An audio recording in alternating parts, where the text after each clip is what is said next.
क्या मरे हुए इंसान फिर से जिंदा हो सकते हैं? क्या ऐसा होना मुमकिन है? सुनने में ये सवाल बेतुका लगता है, लेकिन अमेरिका के वैज्ञानिकों ने एक ऐसी तकनीक खोज निकाली है जिससे आज मरे हुए इंसान को 50 सालों बाद भी फिर से जिंदा किया जा सकता है, जो देखकर अब भारत के लोग भी अपने परिजनों के मृत शवों को क्रायोजेनिक चैम्बर्स में स्टोर करवा रहे हैं ताकि भविष्य में उन्हें फिर से जिंदा किया जा सके। और डेथ के बाद ह्यूमन बॉडी प्रिजर्व करने की इस प्रोसेस को क्रायोजेनिक प्रिजर्वेशन कहते हैं, जिसमें मृत शवों को -200 डिग्री तापमान तक ठंडा करके ऐसे कैप्सूल में स्टोर किया जाता है ताकि 100 साल बाद भी वो वैसे के वैसे ही बने रहें। लेकिन शरीर में बहते हुए खून, ऑक्सीजन और बाकी तरल पदार्थों का क्या उनके बहाव के बिना नसें सिकुड़ नहीं जाएंगी?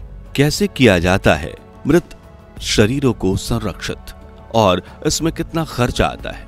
क्रायोजेनिक प्रिजर्वेशन से जुड़ी आपकी इन सभी दुविधाओं को सुलझाएंगे आज के इस वीडियो में, तो अंत तक बने रहिएगा हमारे साथ। मित्रों, इंसान के अमर होने की चाहत कोई नई नहीं है, तभी शायद पौराणिक कथा कहानियों में हम सुनते हैं कि भगवान से जो पहला वरदान व्यक्ति मांगता है वो अमरता का होता है। इसी लंबे जीवन के चाहत में कुछ लोग दवाइयों की मदद से अपनी बायोलॉजिकल एज को कम करके जवान होने की कोशिश में लाखों खर्च कर रहे हैं, तो कुछ मरने के बाद अपने शवों को संरक्षित करवाने की तैयारियां करवा रहे हैं, जिसके लिए कंपनीज 1 से 1.5 करोड़ रुपए वसूल रही हैं। लेकिन क्या मरे हुए इंसान का जीवित होना मुमकिन है? ये जानने से पहले हमें यह समझना जरूरी है कि क्रायोजेनिक्स प्रिजर्वेशन आखिर होता क्या है, और क्या यह पद्धति वाकई में काम करती है या फिर सिर्फ चूना लगाने का काम है। तो क्रायोजेनिक प्रिजर्वेशन में मृत शरीर या फिर शरीर के अंगों या कोशिकाओं को संरक्षित किया जाता है। इसके लिए इन्हें बेहद कम तापमान पर फ्रीज कर लिया जाता है, जिससे शरीर या जिस अंग को संरक्षित रखना है वो सड़े नहीं। इसे संरक्षित करने के पीछे का कारण है फिर से जिंदा करने की उम्मीद, यानी यह उम्मीद कि मृत शरीर में कभी जान वापस भी डाली जा सकती है। लेकिन जब एक बार शरीर जल गया या सड़ गया तो उसमें जान डालना नामुमकिन है। इसलिए तरीका यही है कि मृत शरीर को क्रायोजेनिक प्रिजर्वेशन से संरक्षित करके रखो। फिर जिस बीमारी से उसकी मौत हुई थी उसका इलाज अब उपलब्ध हो तो मृत शरीर को ठीक करो और फिर देह को जीवित कर दो। इस पद्धति की खोज करने वाले वैज्ञानिकों का मानना है कि व्यक्ति मरता नहीं है, बस उसका शरीर लंबे समय के लिए बेहोश हो जाता है। जिसे वैसी ही कंडीशन में रखें तो भविष्य में ऐसी तकनीक जरूर आएगी जो उस इंसान में फिर से जान डाल दे। चलिए अब जानते हैं क्रायोजेनिक प्रिजर्वेशन आखिर कैसे किया जाता है। तो इसमें मृत इंसान के शरीर को तुरंत क्रायोजेनिक्स चैम्बर में ले जाया जाता है, जहां से उसे -196 डिग्री सेल्सियस के तापमान पर रखा जाता है। यह तापमान कितना ज्यादा है उसका अंदाजा आप इस बात से लगा सकते हैं कि दुनिया के सबसे ठंडे शहर यानी रशिया के याकुत्स्क का सबसे कम तापमान -64 डिग्री सेल्सियस रिकॉर्ड किया गया है, यानी धरती के सबसे कम तापमान से भी 3 गुना ज्यादा ठंडा। हालांकि विज्ञान के मुताबिक ये तापमान इतना कम है कि इंसानी शरीर की कोशिकाएं फट सकती हैं, लेकिन शरीर ना सड़े इसलिए इतना तापमान जरूरी था। इसलिए वैज्ञानिकों ने एक अलग प्रोसेस खोज निकाली, जिसमें सबसे पहले मृत शरीर को धोया जाता है और फिर उसे वेंटिलेशन मास्क पहनाया जाता है, जो मुंह से सीधा ऑक्सीजन पहुंचाने का काम करता है। ऑक्सीजन मिलने से शरीर में अंगों को और खासकर दिमाग को ऑक्सीजन मिलता रहता है। इसके साथ ही केमिकल्स और मशीनों के जरिए शरीर में खून के प्रवाह को भी मेंटेन रखा जाता है। अब शरीर को कम तापमान के लिए तैयार किया जाता है। धीरे धीरे इसके लिए शरीर के कुछ तरल पदार्थों जैसे कि खून को कुछ ऐसे केमिकल्स से बदल दिया जाता है जिससे बॉडी फ्रिज होने पे भी सेल फटे नहीं। फिर शरीर को एक चैम्बर में रखा जाता है। इस चैम्बर में होती है लिक्विड नाइट्रोजन, जिसकी मदद से शरीर का तापमान -196 डिग्री सेल्सियस तक ले जाया जाता है। इस तरह क्रायोजेनिक प्रिजर्वेशन की प्रक्रिया पूरी होती है। अब इस चैम्बर में मृत शरीर को 50, 100, 200 यहाँ तक कि 1000 सालों तक भी रखा जा सकता है और वो वैसा का वैसा ही रहेगा।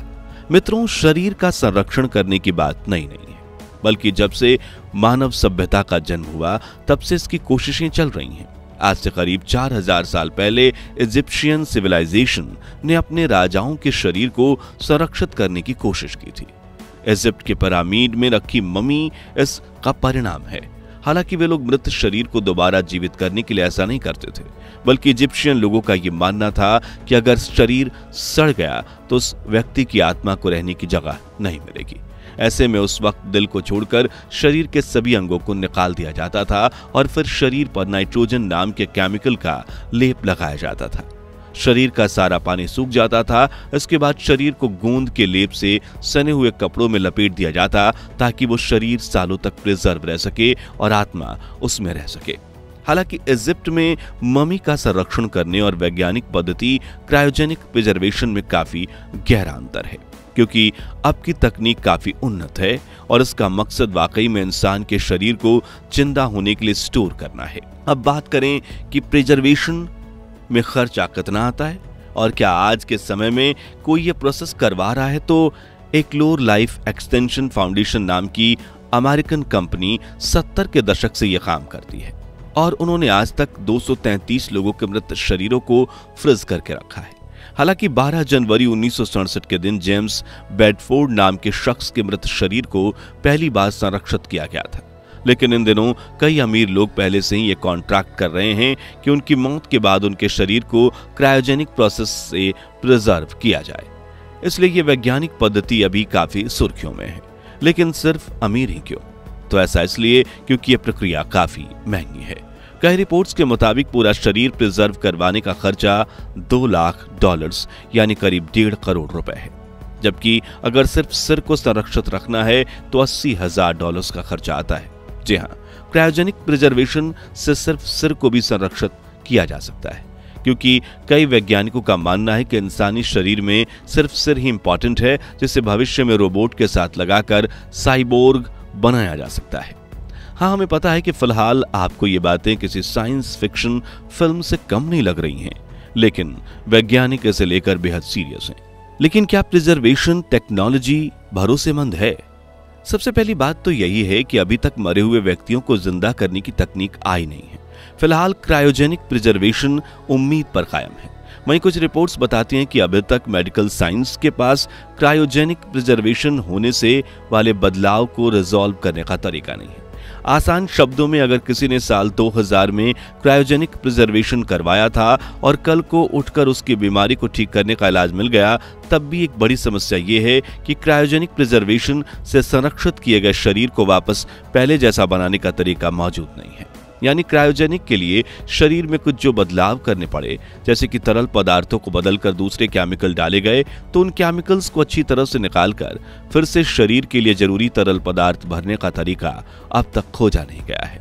और जब तक ये तरीका मिलेगा तब तक इस प्रक्रिया को हम काफी हद तक कारगर मान पाएंगे। फिलहाल तो इसे सिर्फ एक उम्मीद ही कह सकते हैं। आखिर में असल जिंदगी का एक ऐसा उदाहरण देखते हैं जो क्रायोजेनिक प्रिजर्वेशन से मिलता जुलता है और जिसमें एक मरा हुआ आदमी वाकई में फिर से जिंदा हुआ था। तो ये बात है साल 2016 की, जब अमेरिका के पेंसिल्वेनिया में रहने वाला 26 साल का युवा जस्टिन स्मिथ घर से निकला तो सही, लेकिन लौट कर नहीं आया। कुछ घंटों बाद घर वाले चिंतित हो गए और उसे खोजना शुरू किया। तभी वो बर्फ के अंदर दबा हुआ पाया गया, लेकिन 9 घंटे तक बर्फ में दबे होने के बावजूद उसकी मौत नहीं हुई थी। हालांकि उसका चेहरा नीला पड़ गया था, सांसें भी रुक गई थी, लेकिन डॉक्टर्स को एक उम्मीद दिख रही थी, इसलिए उसे हेलीकॉप्टर से एक ऐसे हॉस्पिटल ले जाया गया जहां ECMO टेक्नोलॉजी अवेलेबल थी। दरअसल ये मशीन शरीर में ठंडे पड़े खून को खींचकर गर्म करती है और शरीर में वापस भेज देती है, साथ ही ब्लड पंप करने में मदद करती है। और जब इस मशीन को ऑन किए 90 मिनट होते हैं तो चमत्कारिक रूप से जस्टिन स्मिथ का दिल अपने आप धड़कने लगता है और 30 दिनों बाद जस्टिन फिर से होश में आते हैं। हालांकि जस्टिन ने अपने पैरों की सभी उंगलियां और हाथ की 2 उंगलियां गंवा दी, लेकिन आज भी वो जिंदा हैं और अपने परिवार के साथ खुशी से जीवन बिताते हैं। यानी कि एक तरह से जमे हुए शरीर को फिर से जान डाल दिया गया। और विज्ञान के इस चमत्कार के बाद क्रायोजेनिक प्रिजर्वेशन प्रोसेस काफी ज्यादा सुर्खियों में बनी हुई है। दोस्तों, विज्ञान के हवाले से क्या कुदरत के नियमों के खिलाफ जाना सही है? और क्या आपको वाकई में लगता है कि भविष्य में मरे हुए इंसानों को जिंदा करने का तरीका खोज लिया जाएगा या फिर नहीं? इस बारे में अपनी राय हमें कमेंट्स में बताइए। ये जानकारी पसंद आई हो तो वीडियो को लाइक और शेयर जरूर करिए और नॉलेज बढ़ाने के लिए ऐसी दिलचस्प वीडियोस के लिए इस चैनल को सब्सक्राइब करके पास वाली घंटी जरूर बजा दीजिए। धन्यवाद।